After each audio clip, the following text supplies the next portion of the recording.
Welcome, everyone, to Alaska Quarterly Review's Reading and Conversation series.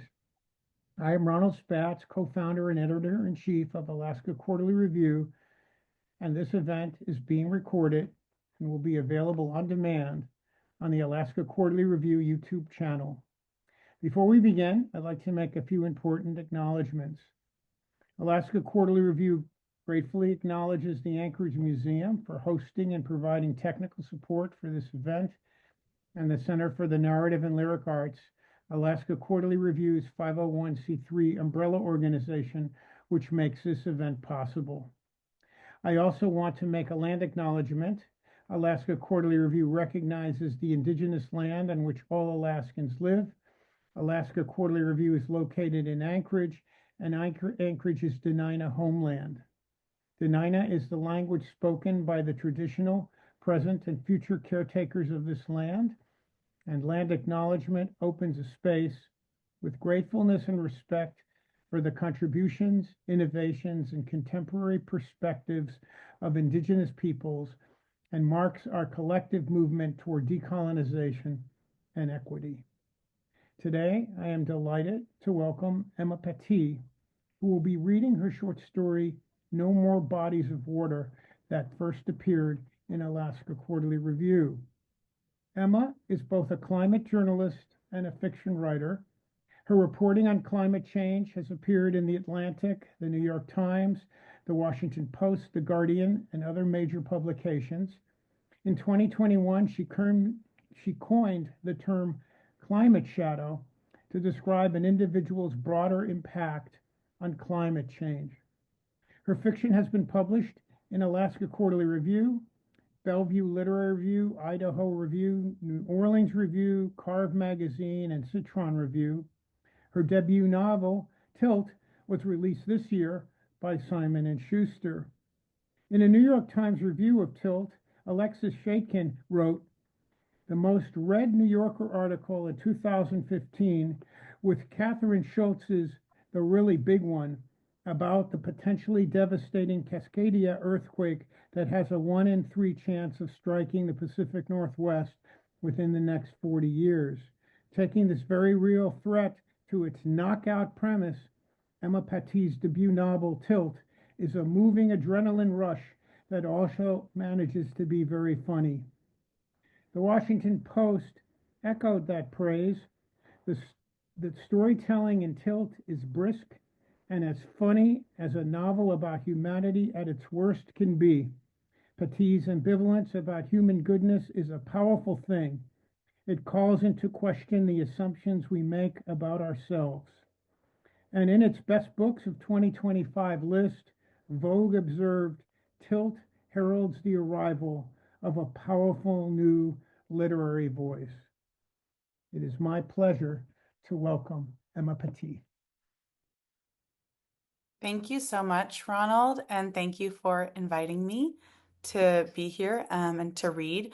This, this story is really special to me, and it's a story that I wrote back in 2020, and it just meant the world to me when it got accepted at Alaska Quarterly Review, which for a long time had been kind of this dream publication, and I had collected a few rejections and trucked on submitting, and so it just meant so much to me to have this story submitted. This story is one that I wrote sort of at kind of the peak of new motherhood, and it really, I think, just encapsulates for me what that experience was like. And I think for that reason, it also has kind of a special place in my heart. No More Bodies of Water. Annie has been waiting 42 minutes for her husband to come into the bedroom and say he wants a divorce. She's lying on the bed, on top of the comforter. Her Birkenstocks sit on the floor like a patient dog.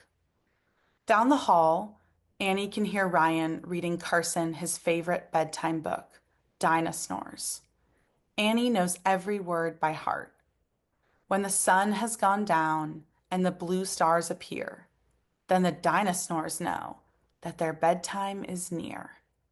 Ryan's voice so untroubled. How can you look at your spouse with such bile on your face and then look at your child and smile like you've never had a nasty thought in your life? Before having a kid, Annie wouldn't have thought it was possible. Now it was just as unremarkable as being out of oat milk.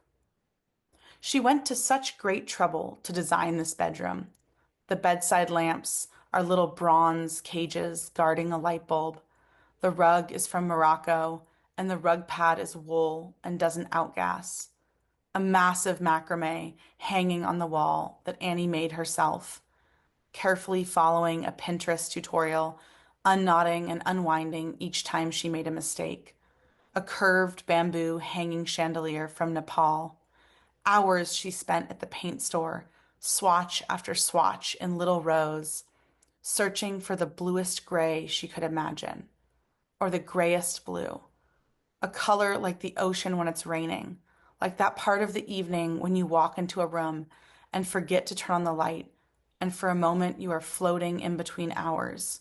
You've fallen out of your life and into that little pocket between day and night. That is the color of Annie's walls. That is why she spent so many weeks trying to get it just right. What an awful day, Annie thinks to herself. Maybe even the worst day of her life. She wonders if she should post that on Facebook. So I just had the worst day of my life. Or maybe, worst day ever, with that very crestfallen emoji. She imagines a Facebook post explaining the whole situation. How she'd taken Carson to the reservoir because she'd wanted to get outside and enjoy the sunshine. How she'd worn a giant floppy sun hat, the kind of thing she'd have been too self-conscious to wear before having a kid. But now, who gives a fuck anymore? How they'd found a beautiful spot under a poplar tree right by the reservoir. Sunny, but under the cover of the branches and leaves, with a breeze that kept them cool but wasn't rough enough to steal hats or rumple blankets.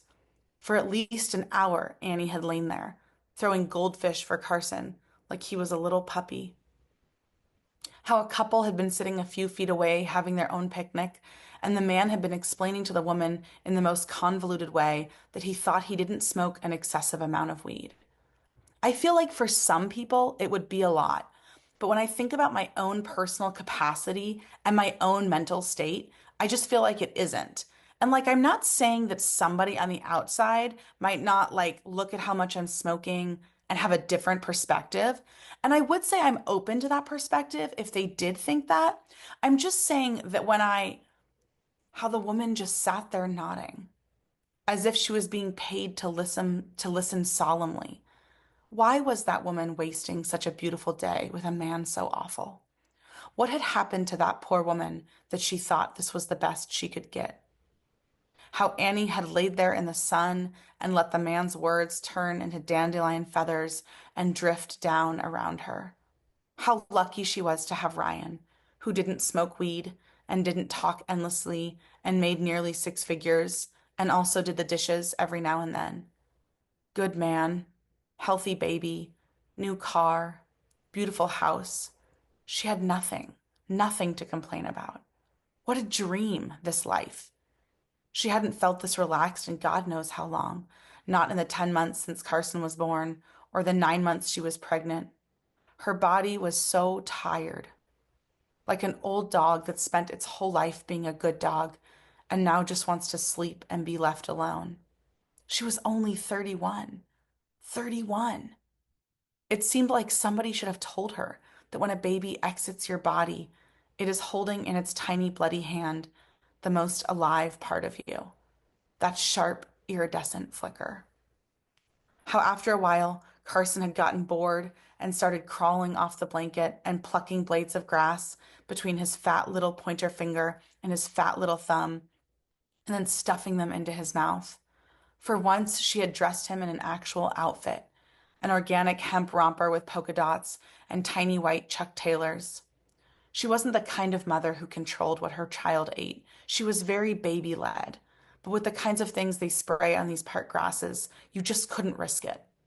How Annie had picked him up and carried him on a whim over to the reservoir, which was a giant concrete bowl of water surrounded by one of those vintage-looking iron fences with a gap at the bottom. She had let him stand on the concrete rim and press his face up to the bars. "That's where our water comes from," she had told him, too loudly, in case anybody was listening and might be impressed with the educational way she spoke to her baby. Today she was the mother she wanted to be, confident, relaxed, engaged, her phone stored away in her pocket.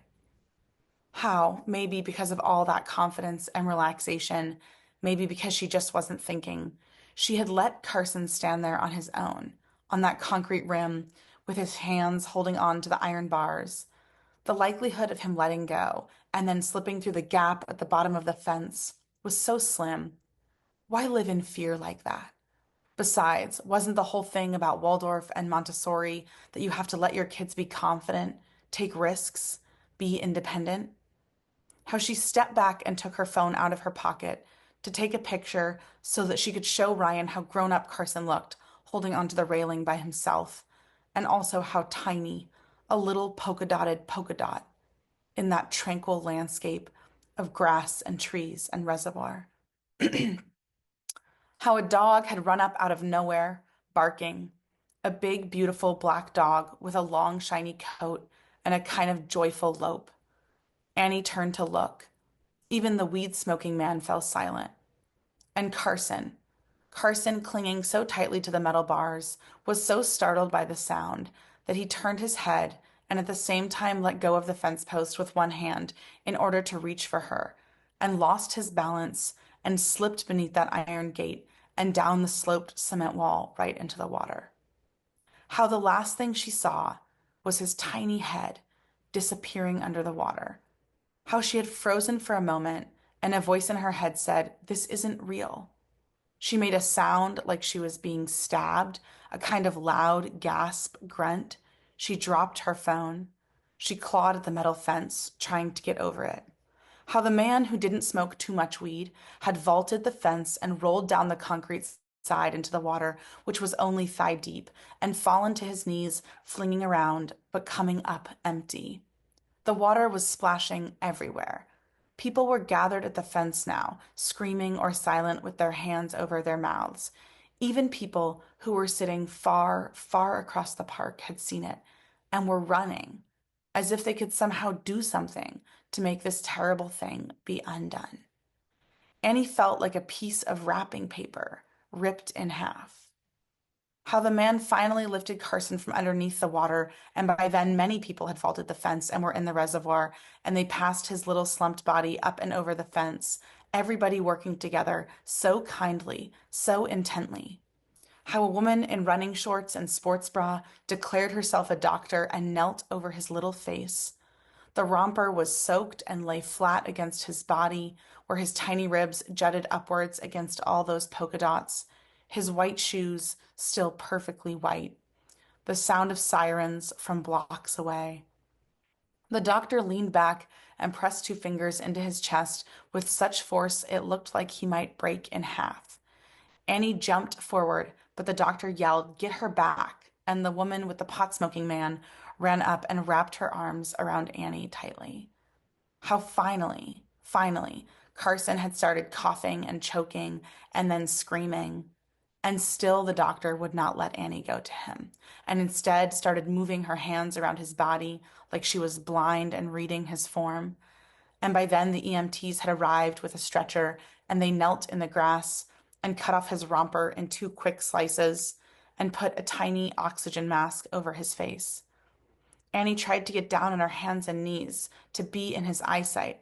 "Mommy's right here," she called out, but he just howled and thrashed his face back and forth against the oxygen mask. How the ambulance had nearly made it to the hospital when she realized she was still wearing that horrible, giant, floppy sun hat.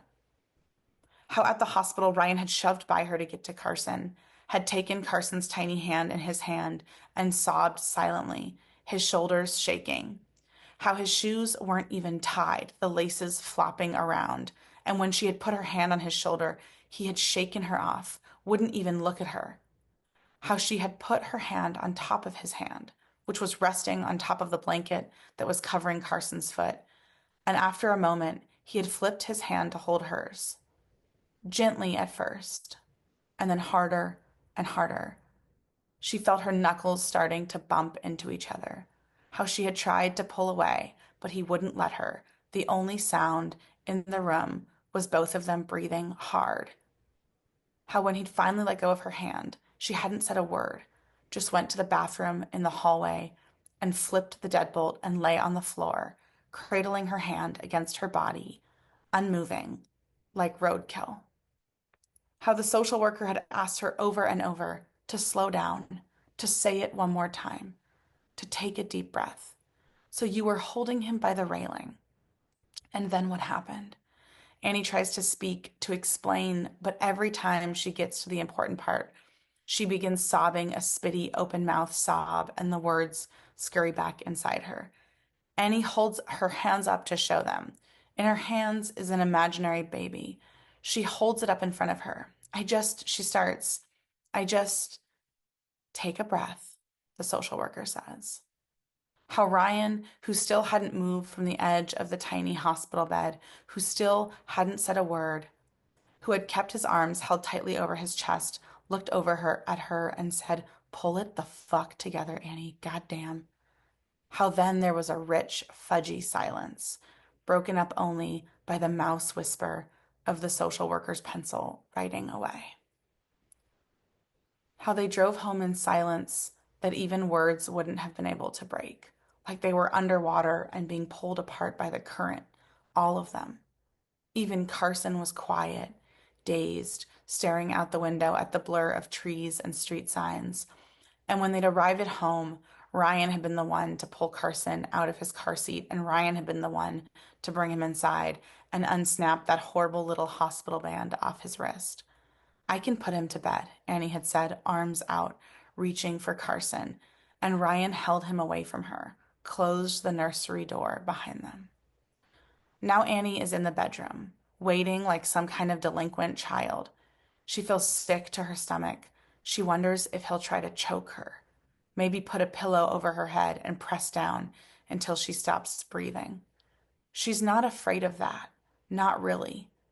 She'd probably do the same thing, roles reversed. Besides, he won't actually kill her. If he tried to kill her, he'd end up in jail, which means leaving Carson alone with her. He's too good of a dad to do that. "Fuck you, Ryan," Annie whispers under her breath. "Fuck you, you fucking asshole. I fucking hate you." Does she hate Ryan? Who knows? It just feels so good to say. She likes how it feels to press her top teeth against her bottom lip and clamp down against the force of all that angry air. She feels like a kettle pouring out steam. Annie is still in her picnic outfit, a kind of gauzy linen blouse and cut-off shorts, and she thinks for a moment about changing into something more comfortable. But that might look to Ryan like she's forgiven herself. It was just an accident, she tells herself. It could have happened to anyone. Some people beat their kids, leave them out on the side of the highway, won't feed them. She was just trying to take a picture. If anything, her only crime was being too focused on Carson, too infatuated with him. "All that for a picture," another voice says, her own voice. "You don't work, and you don't have to do anything but just watch this one tiny kid, and you can't even do that? All you care about is your photos and your phone and looking good on Instagram." Ryan probably wishes he hadn't dumped his college girlfriend. Ryan is probably going to try and get full custody. Annie thinks about texting her therapist. But to say what? How can she explain this? That she did nothing, didn't climb the fence, didn't call 911, just screamed and screamed. Annie reminds herself of everything her therapist has told her. Shame can paralyze the body. You have to get rid of shame and quickly. Give yourself self-love, lots of compassion. Annie tries. She puts her hand on her collarbone and says, "You're not so bad, little Annie." She imagines herself as a little girl with an awkward braid and a kind of desperate way of smiling at people. "You're okay, little Annie," she says. "You did a bad thing, but you're not a bad person." Any minute now, Ryan will be finished reading, and all the little dinosaurs will be fast asleep, snoring, and Ryan will put Carson in his sleep sack and turn off the light and play Twinkle, Twinkle, Little Star by Carson 3 times while rocking him gently and then lay him down in his crib with his pacifier and water bottle and say, "Good night, Carson," and leave the nursery. Then he will walk down the hall to their bedroom and tell Annie he wants a divorce. She won't fight him on it, she decides. She'll just gather her blanket and her pillow and head down to the couch. In the freezer is a tub of cheap ice cream, cookies and cream, and Annie imagines eating big spoonfuls in the dark, standing barefoot in the kitchen, bright flashes from the TV screen lighting up the room. She tries to imagine being a single mom, doing bath time alone, the middle of the night wake-ups alone, buying groceries alone. For some reason, she gets stuck on the groceries. How exactly would she carry them in? She could bring them in first, but then would have to leave Carson in the car parked in the driveway, and that was exactly the kind of thing that everyone agrees you shouldn't do. But if she brought Carson in from the car first, then she'd have to leave him in the house to go back out and get the groceries. If she leaves the door open, she could hear him crying. The problem with that is if she is by chance killed or raped by a passerby, then Carson is defenseless and the front door is wide open. But if she closes the front door, then she can't hear him crying. And if she is killed or raped by a passerby, who would know to check inside her locked door for a tiny little baby crying on the floor? Finally, she decides that she'll pull into the driveway, take the stroller out of the back of the car, put Carson in the stroller, load one bag of groceries on top of the stroller, and stroll the groceries into the house, one bag at a time. That way he'll never be left alone, not even for a second. Things have to change, she tells herself. No more risks, no more looking at her phone. She got lucky today, but luck never holds. What if that pot-smoking man hadn't been there? What if that doctor hadn't been running by? What if Carson had never woken up and they had all stood there as that doctor pumped away at him? As punishment, Annie makes herself imagine them zipping Carson's tiny body inside their big black bags. How they would have to place his arm by his side, his tiny little fingers loose. That image so acidic that Annie rolls over, thinking she might throw up all over their linen duvet. No more picnics, she promises. No more rivers or lakes or even swimming pools. Down the hall, she can hear the opening bars of Twinkle, Twinkle, Little Star starting up. She still has gripped in her hands a bunch of the linen duvet cover. 5, 6 hours at least she must have spent researching linen duvet covers, where to find sustainably sourced linen, which companies hand-stitch their covers in the US versus China, ordering fabric swatches to hold them up against the wall color. She wanted an icy light blue, like this beach in Destin, Florida, that they went to on their honeymoon.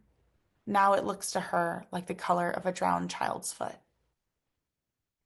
Last week, Annie was talking to a friend about interior design, and the friend said, "The only thing that you should never ever do in a bedroom is a bold color.